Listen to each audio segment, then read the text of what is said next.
Kami dari kelompok 1 akan membahas tentang laporan keuangan sektor publik. Sebelum masuk ke materinya, saya akan memperkenalkan anggota kelompok kami. Yang pertama ada Kelvin Tuisan, kedua Hendel Mangero, ketiga Rapajer Syakirina, keempat Imade Wardana. Masuk ke materinya, laporan keuangan sektor publik merupakan komponen penting untuk menciptakan akuntabilitas sektor publik, yang berfungsi untuk memberikan dasar pertimbangan untuk pengambilan keputusan. Informasi akuntansi merupakan alat untuk melaksanakan akuntabilitas sektor publik secara efektif. Akuntansi secara normatif memiliki 3 aspek, yaitu sifat informasi yang diberikan, kepada siapa informasi tersebut diberikan, dan tujuan informasi tersebut. Organisasi sektor publik dituntut untuk dapat membuat laporan keuangan eksternal. Ada 2 alasan mengapa harus melakukan pelaporan keuangan. Pertama, dari sisi manajer perusahaan. Laporan keuangan merupakan alat pengendalian dan evaluasi kinerja manajerial dan organisasi. Laporan keuangan merupakan salah satu bentuk mekanisme pertanggungjawaban dan sebagai alat dasar untuk pengambilan keputusan. Selanjutnya ada komponen laporan keuangan. Yang pertama ada laporan realisasi anggaran, yang kedua neraca, yang ketiga laporan arus kas, yang keempat catatan atas laporan keuangan, yang kelima laporan kinerja keuangan, yang keenam laporan perubahan ekuitas. Tujuan dan fungsi laporan keuangan. Yang pertama kepatuhan dan pengelolaan, yang kedua akuntabilitas dan pelaporan retrospektif, yang ketiga otorisasi perencanaan dan informasi, yang keempat kelangsungan organisasi, dan yang kelima hubungan masyarakat. Berikutnya ada sumber daya finansial jangka pendek. Pertama, penting bagi pemerintah untuk melakukan transaksi rutin.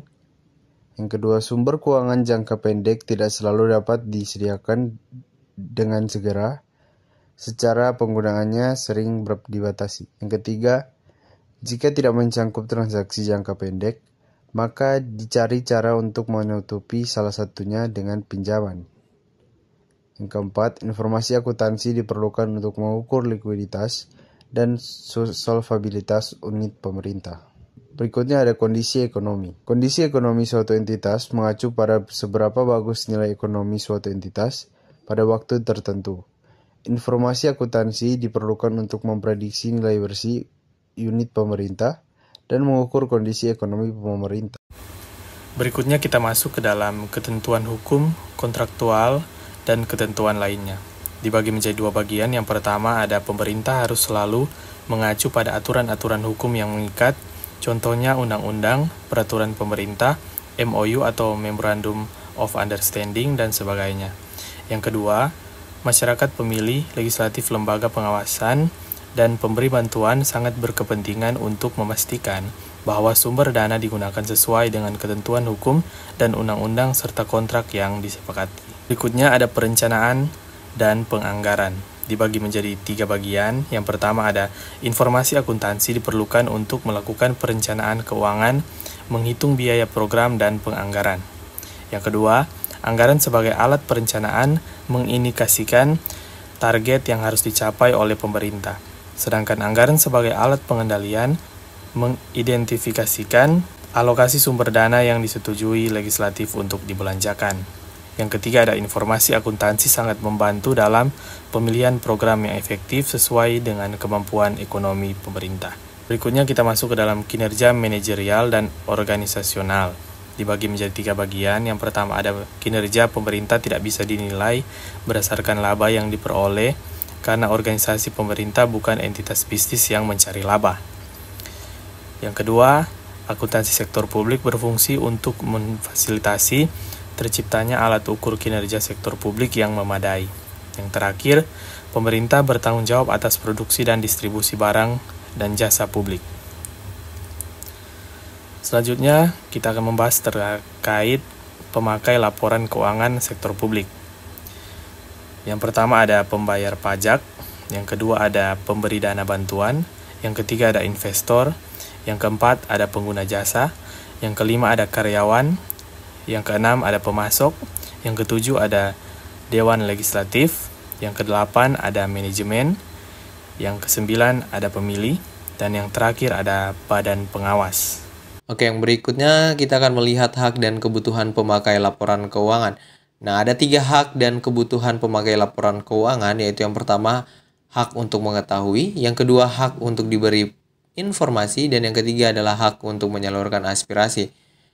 Yang berikutnya kita akan melihat perbedaan laporan keuangan, baik dari segi publik, yaitu pemerintah, maupun dari segi non-publik dalam hal ini swasta. Nah, untuk fokusnya, pemerintah berfokus pada finansial dan juga politik, sedangkan swasta berfokus pada finansial saja. Untuk kinerjanya, pemerintah diukur secara finansial dan juga non-finansial, sedangkan dari sektor swasta, sebagian besar kinerjanya diukur secara finansial. Nah, untuk pertanggungjawabannya, pemerintah bertanggung jawab kepada parlemen dan juga masyarakat, sedangkan swasta bertanggung jawab kepada owner dan juga kreditur.